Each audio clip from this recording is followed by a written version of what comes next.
Indonesia merupakan negara yang memiliki kekayaan budaya yang sangat beragam, termasuk dalam bentuk cerita rakyat yang berbau mistis.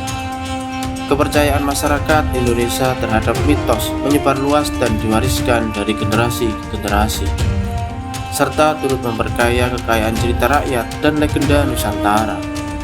Salah satu tempat di Indonesia yang masih menyimpan cerita sejarah masa lalu dan masih dipercaya oleh masyarakat hingga saat ini, salah satunya adalah air terjun Sedudo yang berada di Kabupaten Nganjuk. Terbentuknya air terjun ini memiliki beberapa versi cerita. Berikut ini adalah beberapa cerita rakyat asal-usul terbentuknya air terjun Sedudo.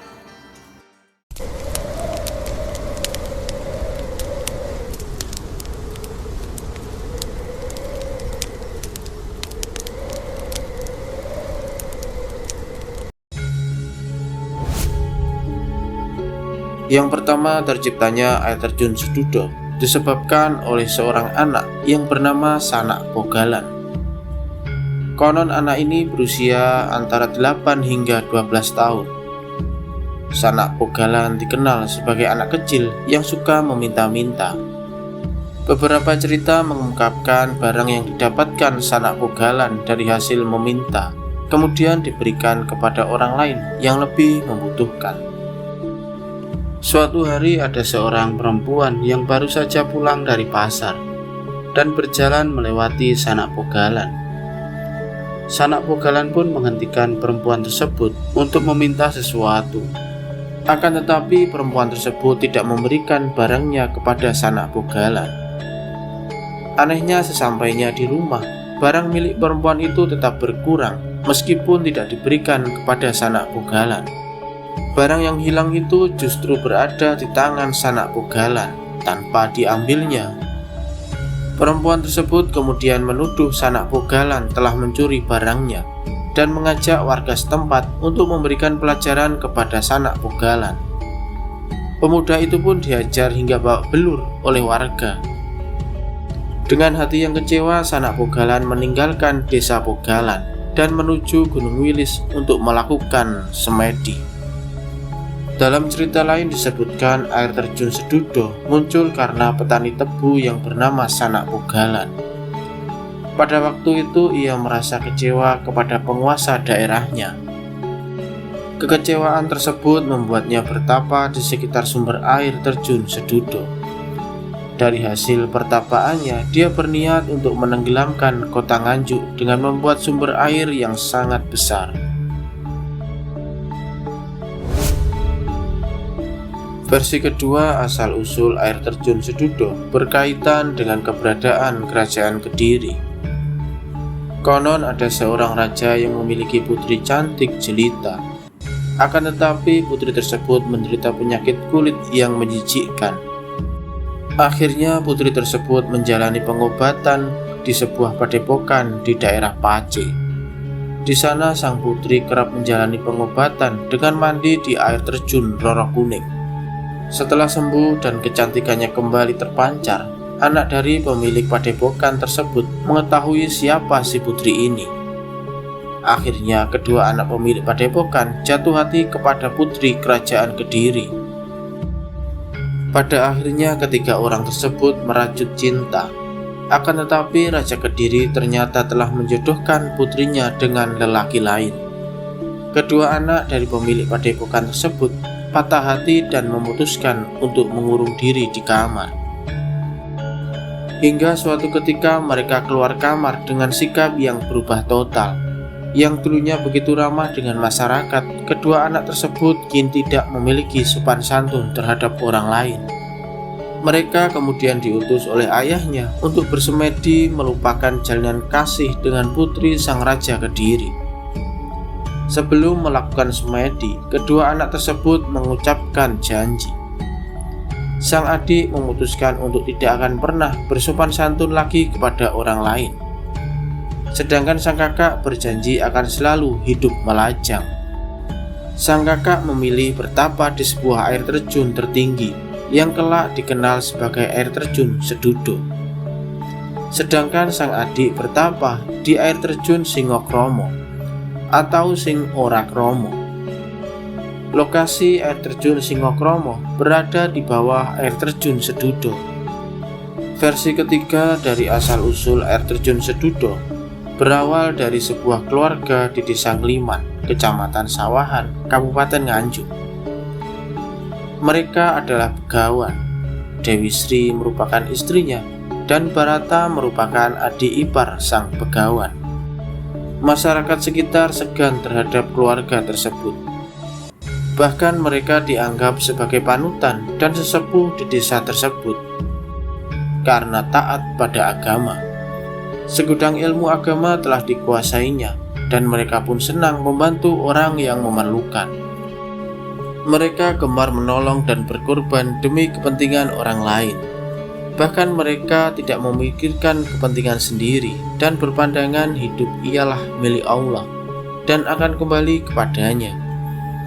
Oleh karena itu banyak orang yang datang untuk belajar agama, minta nasihat maupun minta berkah dari doanya.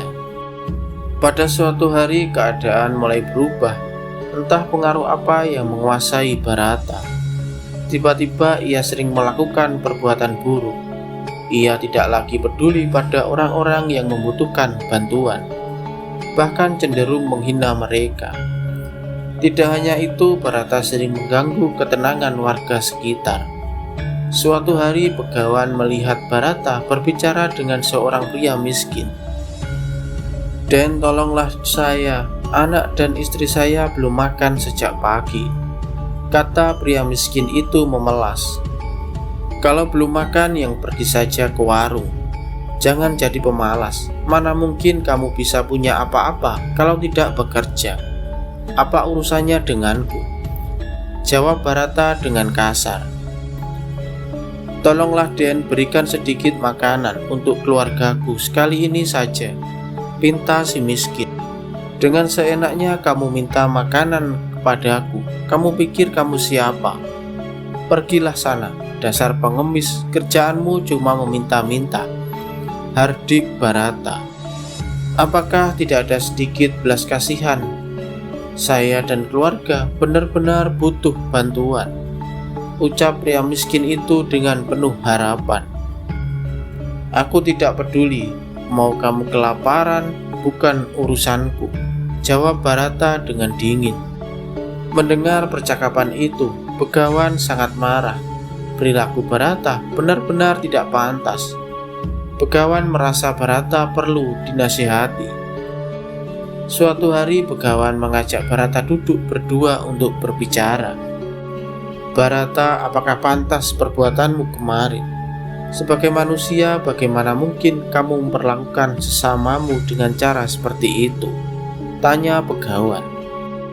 "Dia itu malas, kalau tidak diberi pelajaran, bagaimana dia bisa berubah?" jawab Barata membela diri. Perdebatan pun terjadi di antara mereka. Perbedaan pandangan membuat hubungan mereka memburuk. Dalam puncak kemarahannya, Begawan merasa tidak ada pilihan lain selain mengusir adik iparnya dari rumah. "Kalau kamu memang tidak bisa berubah, lebih baik kamu pergi dari sini. Atau aku yang pergi. Kita sudah tidak sejalan lagi," kata Begawan dengan tegas. "Baiklah, aku akan pergi sekarang," jawab Barata dengan nada yang tajam. Barata pergi meninggalkan Gunung Wilis dan mulai mengembara. Dewi Sri, kakak Barata, sangat sedih mendengar suaminya mengusir adiknya. Barata tidak memiliki siapa-siapa lagi selain dirinya. "Kanda, kenapa Kanda tega mengusir Barata?" tanya Dewi Sri dengan sedih. "Dia sudah tidak pantas tinggal di sini. Dia tidak bisa menjadi contoh yang baik bagi masyarakat. Dan semua ilmu yang sudah aku ajarkan padanya diabaikan," jawab Begawan. "Tolong Kanda, jangan usir dia, aku mohon," pinta Dewi Sri sambil menangis. "Aku tidak bisa merubah keputusanku.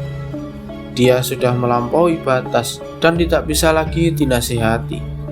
Biar dia belajar dari semua ini," Jika kamu merasa lebih berat memilih adikmu yang penuh sifat buruk, itu terserah kamu. Tapi mana yang lebih penting bagimu, suami atau adik? Tanya Begawan. Dewi Sri pun bingung, terjebak dalam dilema. Akhirnya ia memutuskan untuk pergi mencari adiknya. Begawan ditinggalkan sendirian di rumah. Meski Begawan mencoba menghentikan kepergian istrinya, ia tetap gagal. Dewi Sri sudah membulatkan tekad untuk mencari Barata. Kini Begawan harus menjalani hidup sebagai duda. Untuk merenungkan kejadian itu, Begawan pergi mencari ketenangan dengan bertapa di bawah air terjun yang sangat tinggi. Orang-orang yang memerlukan nasihat atau petuah sering mengunjungi tempat tersebut. Anehnya, meski bertapa dalam waktu lama, Begawan tampak tetap awet muda, terutama saat tahun baru Hijriah atau bulan Suro. Sejak saat itu banyak orang yang datang ke tempat tersebut untuk menyucikan diri dan mencari berkah. Mereka percaya bahwa barang siapa yang melakukan ritual di bawah air terjun tersebut akan diberkati dan terlihat awet muda, terutama saat bulan Suro. Air terjun itu kemudian dikenal dengan nama Sedudo, yang berarti seorang duda.